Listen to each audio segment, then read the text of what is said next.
Hello and welcome back guys. आज मेरे साथ देख रहे हैं आप बीएससी सेकेंड ईयर 2021 का क्वेश्चन पेपर। ठीक है, कल की वीडियो में आपने देखा था मीडिया से क्या तात्पर्य है, तो आगे आप देख रहे हैं मेरे साथ।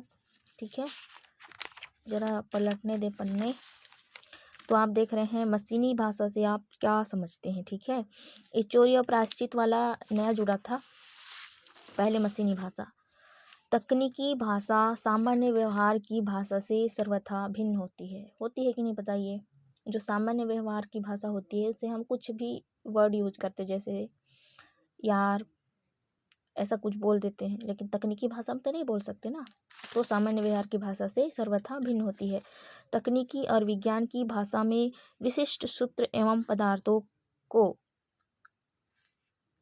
विशिष्ट किंतु निश्चित अर्थ में अभिव्यक्त किया जाता है। विज्ञान एवं तकनीकी भाषा में स्पष्ट, तर्कसंगत तथा सुगठित होती है। इसमें भाषा वर्गों की दृष्टि से वैज्ञानिक शब्दावली और उसमें प्रयुक्त शब्द विज्ञान के संदर्भ और प्रसंग की परिभाषित तथा एकार्थी होते हैं। हिंदी भाषा केवल साहित्य और प्रशासन के क्षेत्र में प्रभावी माध्यम नहीं है, बल्कि वह वैज्ञानिक एवं तकनीकी विषय वस्तु को सुगठित रूप में प्रयुक्त करने का सशक्त साधन भी है। हिंदी में अपने आप से संस्कृत भाषा की शब्दावली के साथ साथ अनेक विदेशी भाषाओं में प्रयुक्त शब्दावली को भी अपनाया है कि नहीं। हमारी हिंदी की जो भाषा है अनेक भाषाओं से मिश्रित होती है, जैसे संस्कृत की हो गई और विदेशी भाषा।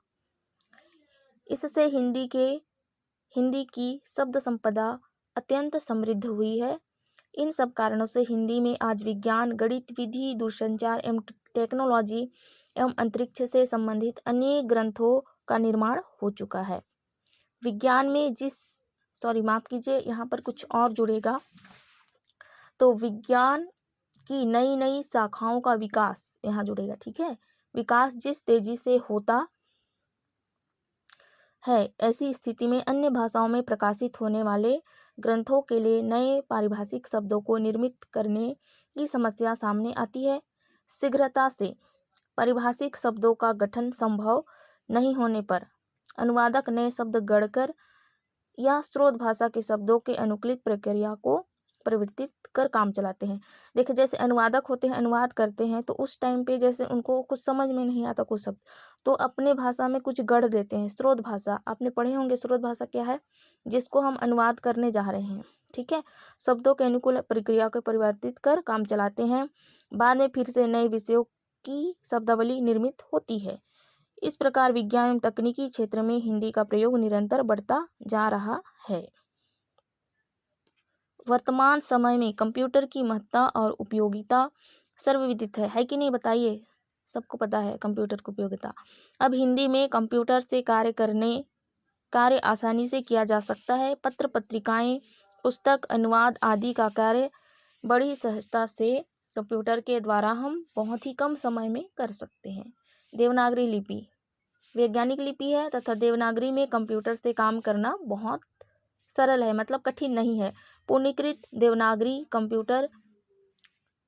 कंप्यूटर के आने से मुद्रण, प्रकाशन, संप्रेषण और भारतीय भाषाओं में मशीनों के संचालन की समस्या दूर हो गई है। भविष्य में हिंदी के संदर्भ में कंप्यूटर द्वारा अनुवाद की बहुत अच्छी संभावनाएं हैं, जो कि अनुवाद हो रही है ना। तो आगे देख रहे हैं, इस वैज्ञानिक युग में कंप्यूटर के चमत्कार से सभी परिचित हैं। इसका जन्म और विकास अंग्रेजी भाषी देशों में हुआ, फलतः इसका लाभ अधिकतर अंग्रेजी भाषा को मिला। इसकी तकनीकी शब्दावली भी अंग्रेजी भाषा में है। जो कंप्यूटर बनाए गए हैं उसका जो तकनीकी वो है उस भी अंग्रेजी भाषा में है। ठीक है, भारत में प्रवेश के समय भी बहुत सी सरकारी नोटिस और बिल अंग्रेजी में आने लगे तथा हिंदी की प्रगति रुक सी गई थी। ठीक है, तो फिर हम आगे देख रहे हैं भारत सरकार की राजभाषा। ठीक है, यहाँ से देखेंगे भारत। तो गाइस आगे देख रहे हैं आप। ठीक है, भारत में प्रवेश के समय भी बहुत सी सरकारी नोटिस देख लेते और बिल अंग्रेजी भाषा में आने लगे। तो ठीक है, हम आगे देख रहे हैं भारत सरकार की राजभाषा। विभाग सक्रिय होकर भारतीय वैज्ञानिकों का ध्यान इस ओर आकृष्ट किया। परिणामतः बिड़ला प्रौद्योगिकी तथा विज्ञान संस्थान पिलानी मतलब राजस्थान और DCM प्रोडक्ट्स ने पहला द्विभाषीय सॉफ्टवेयर सिद्धार्थ नाम से निर्मित किया।